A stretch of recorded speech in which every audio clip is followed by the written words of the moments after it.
All right, what's good, y'all? It's your boy J.C.A. Reactions. Jon in the building. About to get into the latest death battle video titled Saborwolf versus Jon Taliban. Killer Instinct versus Darkstalkers. Y'all already know.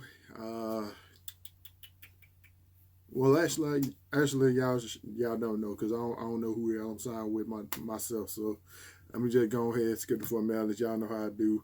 Go through the stats, make a decision, then go into the death battle, or decide during mid battle. So I ain't gonna waste y'all time talking.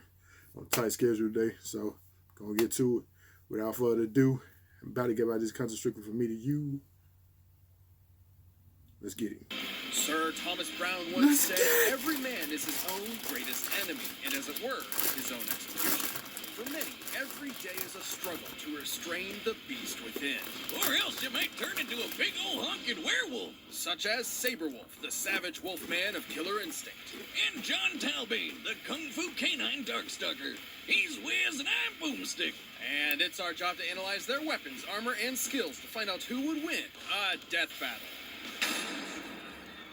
I've seen Jon Taliban Deep in the heart somewhere. of Germany's Black Forest lies the ruins of Saborwolf Castle, home to a monster of unspeakable ferocity.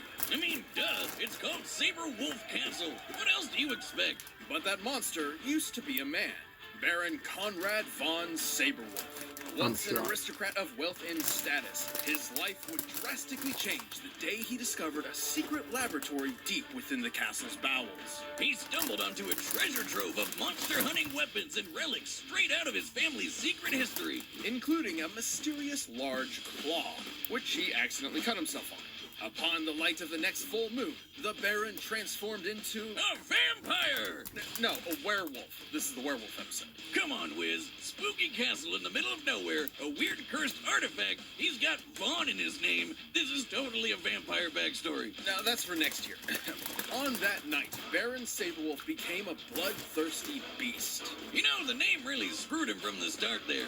Almost like it was destiny. Well, originating as early as classical antiquity, the fable of men turning into wolves under a full moon is a staple of European folklore. Real-life victims of so-called lycanthropy most likely suffered from porphyria, hypertrichosis, or rabies. Sabi Rin. With a howl to the sky, Saborwolf can amp himself up, or tap into his killer instinct to enter a feral rage. In this state, any sense of shame or repression is eliminated as he truly becomes a mindless monster. It also increases his chip damage and allows him to cancel auto-doubles into other auto... Yeah, it makes him even more stronger and faster. We get it. And to top it off, he can summon bats that are on fire. Gotta be honest, not sure where this one comes from. He's a vampire in a fursuit. Called it.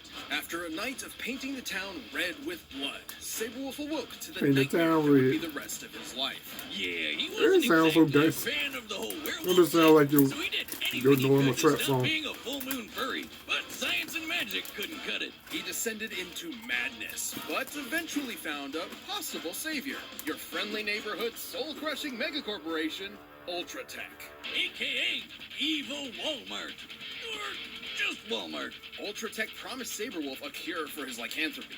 But in reality, their experiments only gave him cybernetic implants in his arms. Cool! And extended his werewolf form to last indefinitely. Oh. Also cool? But Saborwolf was none the wiser. In return for a cure that would never come, he agreed to fight on Ultratech's behalf in their Killer Instinct tournament. What a goober. This moron ran around a creepy castle, bumped into something sharp like a dumbass, and now he might not even be potty trained. Then he got duped by the most obviously evil company ever to ruin his life even more. This guy's either the unluckiest schmuck on the planet, or just high off his ass on opium. Actually, he was dangerously addicted to opiates for a time. Wow. Which only drove him further into madness. Wow, this guy's life sucks. Regardless, Saborwolf was a fierce competitor. Within the Killer Instinct tournament, he battled and defeated a Nez Perce warrior Thunder, the metallic super soldier Fulgor, and an actual dinosaur. He's certainly among a high tier of the competition. Like Tusk, who can summon 17-0. friggin' meteors out of the sky. Based on how large this projectile is, its impact should be equivalent to over Bet he a can win kiloton the- of TNT. Sure, Sabi can't magically Oh. call down space rocks, but he can survive a hit like that and dish it back. In the tournament, he won 17 fights in a row. Until he met the warrior monk Jacob. Protagonist, right? And he got his hairy cheeks clapped by an alien McFlurry named Glacius. But even after the tournament, Saborwolf proved strong enough to tear out his own cybernetic implants. While conducting experiments on him, Ultratech's android CEO Arya had noted that the older a werewolf gets, the more vicious and skilled it becomes. While the Wow. loss in strength and agility is He already fit. And he proved it in his rematch with Glacius. Who's the clapper of cheeks now, you projectile spamming snow cone? most impressive considering Too bad. Glacius once got the drop on Arya, whom, according to an official novella, can react within a nanosecond. Holy crap! He's not just your average werewolf, he's a super werewolf. You know, I'm finna say, I bet you he can't mess with nobody in Mortal Kombat, dude. A fighting That's tournament about 2 ass cents. kicker. Though he will sadly always be on the hunt for a cure that doesn't exist, Saborwolf is one of the most dangerous monsters and men to ever live.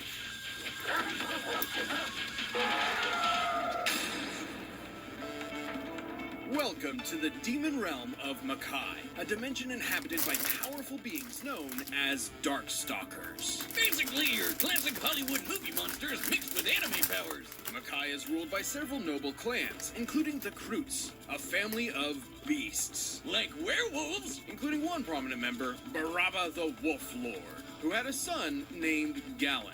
Which means hungry wolf. Really thinking outside the box with that one, huh? Perhaps he'd prefer his English name, Jon Taliban.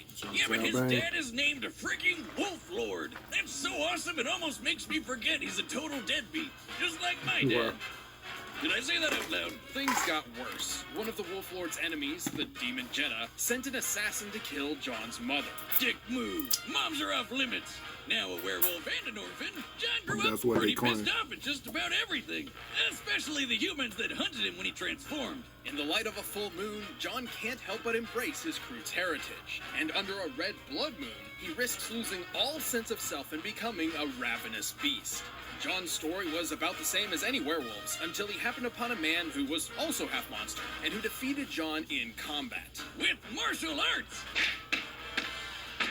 Hell yeah! I keep telling people, the only way to solve violence is with a good pair of nunchucks. Jon's new friend did not Or offer science. violence, but control. Seeing little other option, Jon accepted a life with his new sensei. Well, we don't know for sure what fighting style he was trained in. Based on the time period, location, and his stance, we can guess that he was learning Shotokan karate. Inspired by Bushido and Zen Buddhism, Shotokan Karate's focus is on controlled calm, a strong defense, and a rejection of unnecessary violence. Basically the exact opposite of being a werewolf. My ass, John look this like dude's just he'll showing whoop- off. By embracing his he'll whoop old werewolf dude ass, speed, Jon can bash foes with his nunchaku and move so fast he appears to be in two places at once. And by tapping into his inner energy, you know, ki, John Shadow can perform the clone, maybe? beast cannon and rock it around the room like a doggy meteor of pain. But that's nothing compared to the almighty dragon cannon. Oh yeah! From so what? much for being Zen, right? That dragon can incinerate a whole wall. But where Jon's does it come training from? seemed to do the trick, until his master was killed by a group of bandits. Where was your flaming dragon there, man? Enraged yet again by the cruelty of mankind, but tempered by his master's compassion, Jon became conflicted over his role in a morally gray world, unwilling to fight, but always ready. And by combining his martial arts skills with his natural werewolf powers, he became a wolf man to be reckoned with. His razor-sharp Hey, claws Jon can seems slice through cool. steel, and even punch holes in powerful darkstalkers like Lilith. He's also got those great doggo senses, like super hearing and smell. To demonstrate, I've modulated dummy senses up to the same degree as those of a wolf. I see you find my frequent humiliation amusing. Nothing but grit in a thick layer of what I'm sure is unreasonably soft fur that you just want to scritch behind the ears. Jon has survived an onslaught of missiles from the monster hunter BB Hood. Wait. Who gave Little Red Riding Hood military-grade ordnance? I want to shake their hand. We've seen Jon dodge bullets up close, but he's bragged about being as fast as light speed. Sure, Jan. John. And he can take down these 5,500-pound alien robots called Heat Souls, which can fly through outer space. Also, it's worth mentioning that Darkstalker society is broken up into different classes based on the strength and power of the individual. John is a B-plus class Darkstalker, which is way above average, so it makes sense to compare him to other B-plus classers to gauge his limits. Like Anakaris, who sank all of ancient Egypt underground. Or QB, who could lift a massive beehive high above this castle. Based on its size relative to the castle, this hive would have to weigh over 30 million tons. That's like lifting over 300 aircraft carriers. And John's way more jacked than she is. And imagine getting stung by one of those bees. Even with his amazing power, after decades of torment, Jon had resigned himself to a life of misery and solitude. Until he met the cutest cat girl around. Now, we all know cats are usually super evil and Satan's presence on Earth, but Felicia taught him that humans actually aren't so bad. Wait. So years of martial arts discipline couldn't temper his bad side, but getting laid did? You know what? I believe it. As far as we know, they're just friends. Yeah, and I'm sure the internet could give you 34 good reasons why that's bullshit, Wiz. Well, despite what DeviantArt thinks, Felicia would help Jon conquer his dark side. Literally. Like, he literally fought his dark side and killed it. I always thought that was supposed to be like metaphor stuff, but I guess that isn't the weirdest thing we've talked about. And with that victory, Jon finally claimed dominance over his monstrous identity and committed himself to a life of compassion. But Jon will always be a Darkstalker. If he relapses, he'll... Hold on. You know what? For all y'all Power Ranger fans out there that follow me, this kind of sound like Merrick on Power Rangers Wild Force. Y'all remember that? The sixth Ranger that was the Wolf Ranger. Y'all remember that? Well, all y'all 90s babies and older, where y'all at that was stuck around through, there will always be a monster inside of them, just waiting to be let loose. Existence with humans is impossible. That is why we are called Darkstalkers. All right, the combatants are set, and we've run the data through all possibilities. But speaking of howling in the middle of the night, let's talk about Blue Chew. This episode is sponsored by... I'm actually a little bit interested, a tad interested in Darkstalkers. I mean, more interested in Darkstalkers a little bit more than Killer Instinct. I don't know why, but Jon Taliban just seemed cool, bro. But I'm gonna put my money on Jon. I'm put my money on Jon. Wait. All right. Go away. Do it. All right, there we go.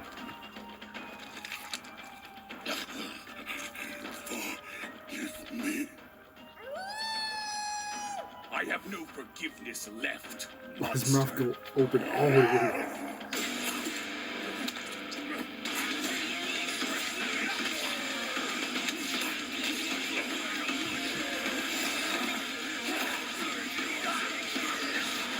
Woo! You know, this might be more brutal than Mortal Kombat.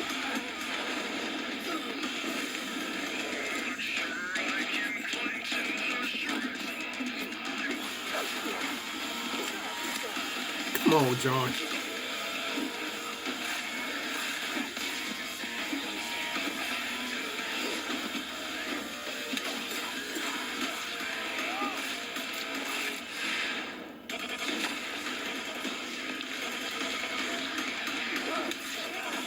Hey, the music is dope too, though.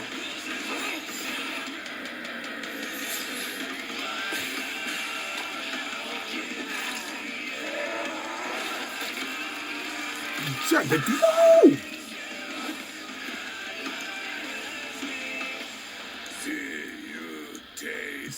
Come on, Jon. Enticing.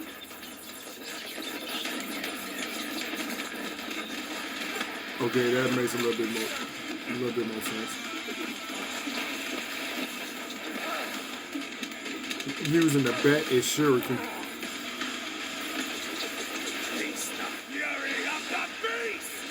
He brought out the nunchuck.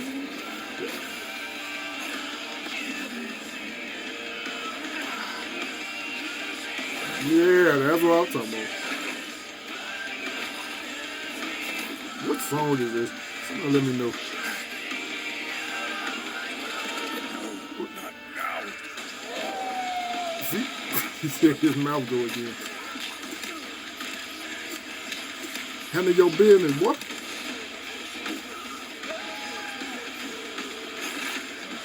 Ooh. Damn. Not like him. Yo. Bro. Not like this.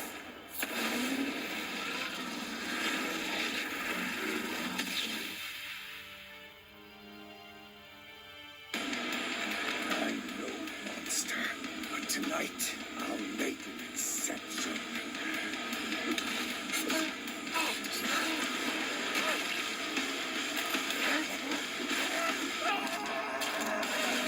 Damn.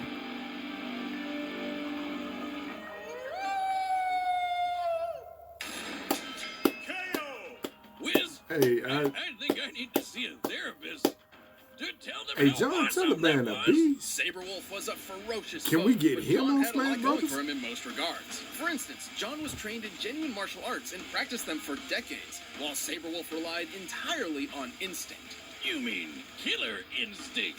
eh? Shut up. You're no fun. Shut up. But hey, remember how Sabi defeated Glacius, who attacked Arya in less than a nanosecond? Technically, that put Saborwolf's reaction capability well within light speed, which Jon claimed he could match. But that was just bragging, right? Hardly. Those Weetzel units Jon fought were capable of flying across the galaxy, hundreds of millions of light years in only a short time. This is important because fellow Darkstalkers Morgan and Dimitri have intercepted Weetzels in mid-flight combat. Yeah, those two are A-classers, but B-plus Darkstalkers like Jon have kept up with the higher classes in speed plenty of times. Hell, BB Hood can, and she's a C-class. When it comes to the Darkstalker class system, speed is much less a factor than Slaves. power and energy levels. To be frank, even if Jon was half Morgan's speed, he'd still be faster than Saborwolf. So, if anything, he wasn't bragging enough. He was way stronger, too. QB's also a Yeah, I can B-plus see. Darkstalker, and she lifted that 30-million-ton beehive.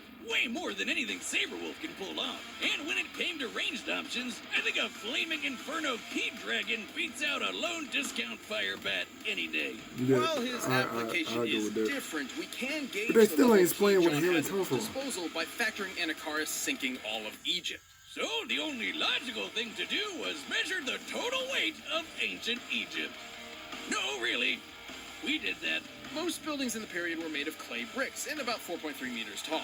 Adding the known volume of the pyramids Who is and doing considering all this additional math? land, we determined I know ain't Anakaris' nobody key finna had to be fact check strong this. enough to move a civilization weighing over 1.2 trillion tons. And that's not even counting all the people. Or cats. They had a shitload of cats. Now that sounds crazy for an old school horror monster like a mummy or a werewolf, but Darkstalkers aren't quite like the classics. At this fight's core, though, Jon won because of the kind of werewolf he was. Through years of struggle, Saborwolf never found any means to tame his savagery, while Jon had true. successfully managed to regulate his wild side, giving a level of precision, skill, and control the poor Baron couldn't even begin to understand. Discipline. Saborwolf was vicious and unrelenting, but Jon had the training, the power, and, yes, the flaming Inferno Dragons to score a brutal victory. Brutal doesn't even cut it. I mean, It really how much don't. blood was that? You know, it had to be at least a gallon. The winner is Jon DC Taliban. Comics will love this dude right here. I'm Thanks glad for I watching watched this that episode though. of Death Battle. Jon Come back next week to Taliban is see one of my previews for favorite, upcoming one of my new matchups. favorite If you want characters. to watch more stuff, you can click the boxes right around here, and you can always pick up some DB merch at store.roosterteeth.com. Attention, blue team! This is the red team! Oh, so they did it on We're this. here to Okay. destroy you! I got a tank. People with tanks are never outnumbered. November 5th. Okay. Red versus blue. Who will really win? So I'm assuming they're just doing this to keep us guessing, or they really got a red or blue team coming up or something. I don't know. But yeah, man. Appreciate y'all for recommending me this death battle, bro. Jon Taliban ain't no bitch, man. God. I mean, folks on Killer Instinct already knew they were gonna be dope, but Jon, bro, made me proud to name myself Jon, bro. Bro, we need him on Mortal Kombat and Smash Brothers. I swear it will make a killing. Speaking of Mortal Kombat, they got Rain and Melina coming on now too. Let me know, everybody who play that game on PlayStation or whatever. Y'all let me know if y'all got a DLC or if y'all even play it on there. I'm thinking about coming out with a gaming channel or whatever. But y'all let me know what y'all think about that. But alright, y'all, that my reaction. If y'all like this video, like, comment, subscribe, all that good stuff. Y'all let me know who y'all wanted to win in this death battle, or do y'all agree that Jon Taliban is one of the baddest wolves known to man? Y'all let me know. Check y'all out next time. Peace.